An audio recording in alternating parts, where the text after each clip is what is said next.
Reports of cases of gender-based violence have been on the rise since March 2020. Where love once flourished, what's now left is verbal or physical abuse, which sometimes sadly leads to death. Now, the Gender Ministry last week called for a collective approach in dealing with the vice following an increased spate of murders perpetrated by partners in intimate relationships. Now, while the COVID-19 pandemic has been cited as a key factor in the increased cases, most survivors of gender-based violence say they endure the violence because they have nowhere else to go. As our very own MASHIRIMA KAPOMBE now reports on the special feature, The Halfway Haven, the number of rescue shelters in the country is wanting. Take a look. Najua Bwana anatenda, najua Bwana anatenda, hata kama itachukua muda. Najua Bwana anatenda hiyo.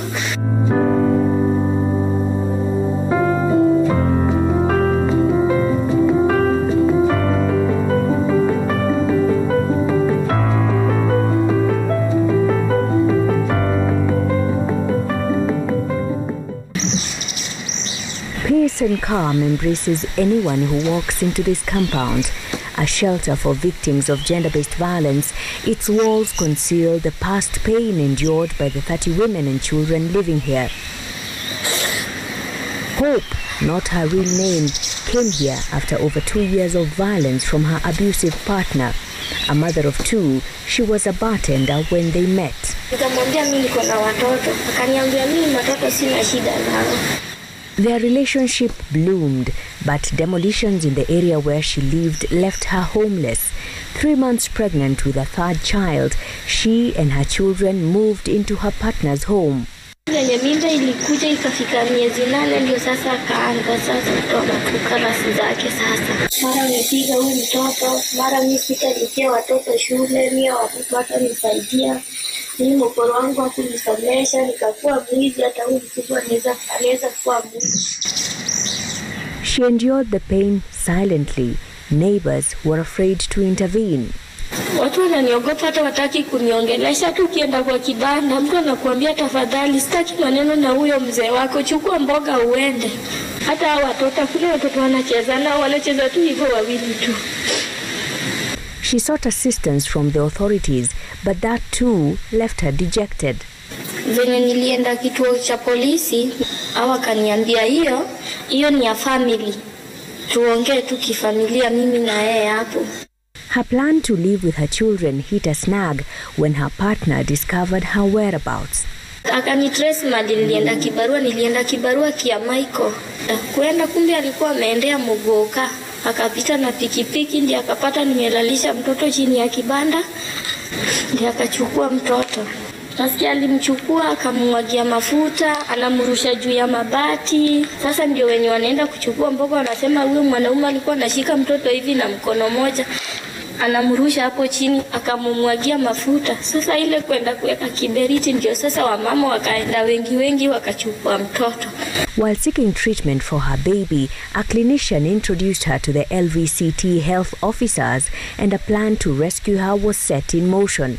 This lady was seen by our HTS provider in Korogocho. She thought that this lady needed more than just counseling. She needed now a place where she could get a shelter. Venye aliniambia yeye anafanya na hii ofisi ya LVCT, kuna mali ananipeleka nikuje tu nisikue na uoga. Alafu mali saa ilifanya nikaenda haraka, aliniambia kwa station. Nikasema kwa station haizi nifanyia kitu, acha tu niende.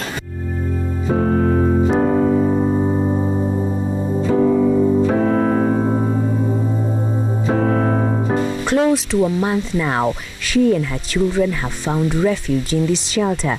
Other women with similar tales give her comfort that she is not alone.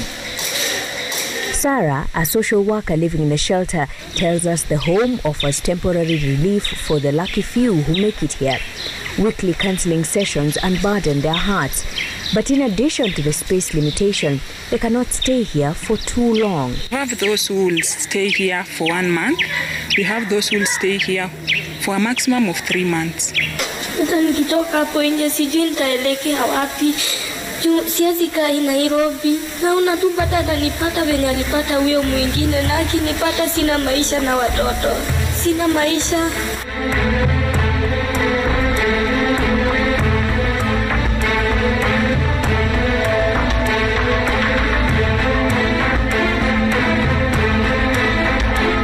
Her fears are understandable. A study by the National Crime Research Center shows that at least 71% of GBV cases reported between January and June 2020 were female victims, translating to 10 females daily.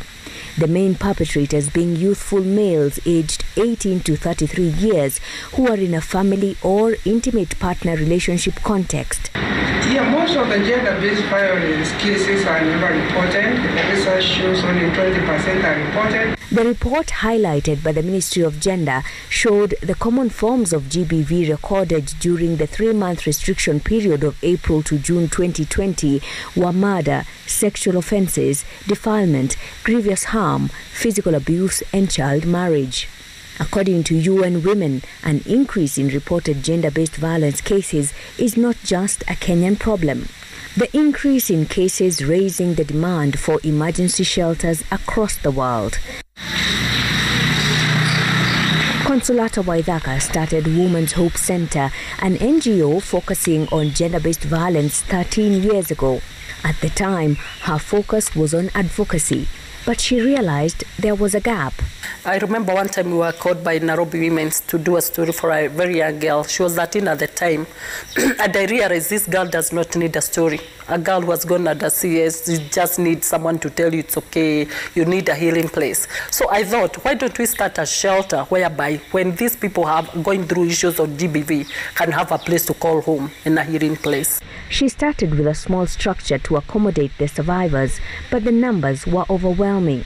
What would I want? Me, myself, a Consolata. I would want to go to a place I'm feeling like I'm having security, I'm feeling that serenity. And when I came here, I found that. Until March 2020, she was able to run the shelter with donors and partners who used the grounds for different purposes.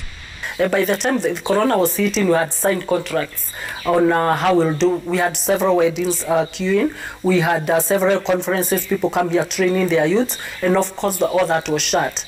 Cases of gender-based violence have increased significantly, more so since the coronavirus pandemic hit in March last year.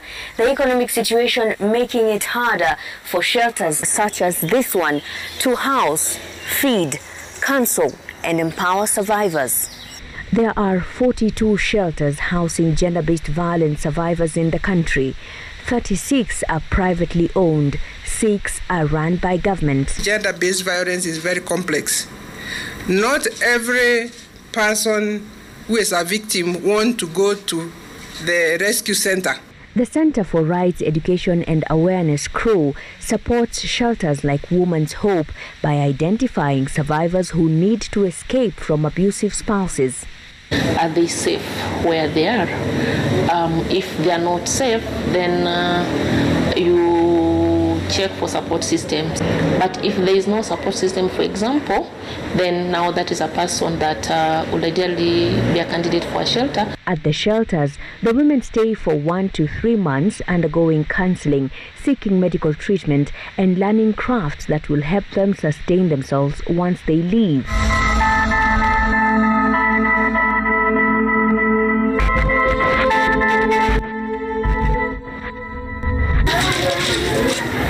Destiny, not her real name, finds solace in God's word. A 25-year-old mother of 2 is among over 200 women who found refuge in the Women's Hope Center. I feel like mzigo imeniondokea. Because huyo mzee every akikuta anaanza kelele kwa gate. Wewe mwanamke huko. Furaha yangu ilikuwa akilala nje. Yeah. She endured 3 years of emotional trauma and physical abuse from her spouse. At the center, she was first admitted in hospital for 2 months. She had depression and ulcers. Her 3-week-old baby was also sickly. the organization in the consulata is the one who paid my bill, about 600,000. Her time lapsed at the center and she's now picking up the pieces of her life. CROW, the organization that brought her to the shelter, facilitated her exit. With a 32,000 shillings cash transfer, she found a home nearby. I feel relaxed. Nilikuwa naona maisha ikiwa kama mlima. Destiny is not out of the woods yet. She is still sickly and can barely fend for herself, let alone her 2 children. You can see for now, I can't do any biashara. I'm too weak. I need to eat more so that I can get energy. Advocates of gender issues agree that for cases like Destiny's, alternative homes should be in place to help survivors build themselves before they can live on their own. We need a halfway home for these women, that they can go still heal as they are trying to see what I've left their shelter. I'm now in halfway home. I'm now ready. Maybe another 2 months, I can now live, and now I'm on my own. If shelters can be able to extend, probably stay in the shelter for survivors who are not feeling well, but of course, there's that funding. Running the shelter is a frustrating affair. Apart from carrying the weight of the survivors' trauma on the proprietor's shoulders, funding is a constant headache. Are they given enough resources? Of course, resources are never enough. Although we have guidelines to how to establish rescue centers, how they are run purely depends with who is running them. If the government was to start funding the shelters, I think it will make a very positive impact, because we'll have the shelters that are running year in, year out. Most of the people will tell you, Consolata, may God bless you. Okay, I don't believe this, I want to be blessed. But I want this year to be pushed beyond the blessings. What about that woman who really needs this safe house?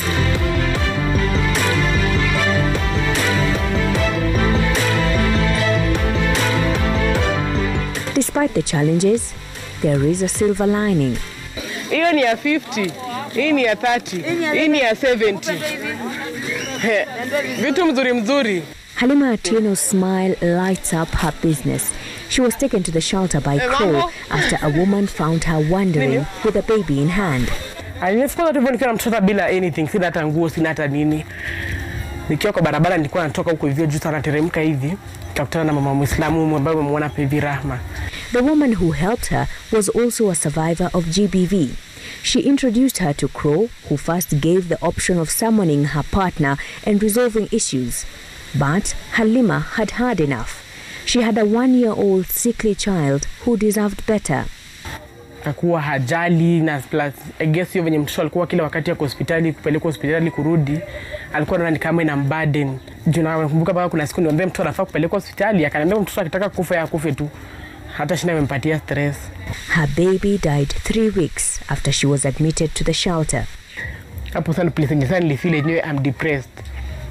Nika feel like kila kitu yenye nilikuwa nayo, everything imeisha sasa. Sina place. Yani sasa nikaona okay, nimebaki peke yangu. Nikarudi kwa shelter. Kwa shelter venye nilifika, women are there. Watu wako hapo hivyo. Yani walikuwa tu, yani it's like family. They are just there for one another. Walikuwa wanani encourage. Kwa hapo wanakuja niambia usijali, kila kitu kitakuwa poa. Yani ilikuwa ni like one big family. You feel like you are not alone. Counseling and lessons in crafts and cooking hastened her healing. She received a 22,000 shillings cash transfer from CROW, which helped her start life afresh. So nikabai meza, nikabai karai, nikabai kijiko. Kuna siku ndezo kaamuka yenyewe ufike pale yenyewe unasema tutakosa kuuza na kuna siku utakosa kuuza. Utauza hata kama ni 20 bob yako, hata kama ni 50 bob yako utauza. Mfano hivyo afadhali hata nilale hapa hivi chini, lakini niko na peace of mind. Sitalala nikiamka nasikia naumwa mwili juu venye ulichapwa usiku mzima. Sometimes ile huwa na feel okay, na feelingi sometimes I do feel alone. Sometimes inafika at times I miss my son. I wish ningekuwa na yeye hapa, stuff kama hizo, lakini sasa ni ile I'll say that it's much more better. Yani the life I'm living now, it's much more better kuliko yenye nilikuwa nakaa ile mara ya kwanza.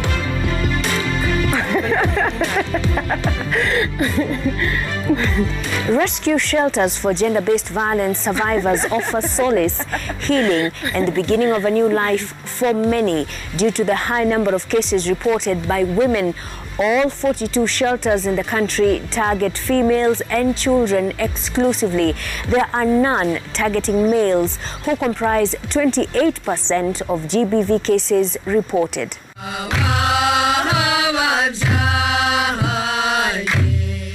Across the border in Rwanda, the government funds one-stop centers adjacent to major hospitals which provide psychological support, first aid services, and linked to a sexual offences court for case reporting. Because aid-funded centers are unsustainable, political will and leadership is critical in creating programs that successfully rescue women, children, and men from cycles of abuse.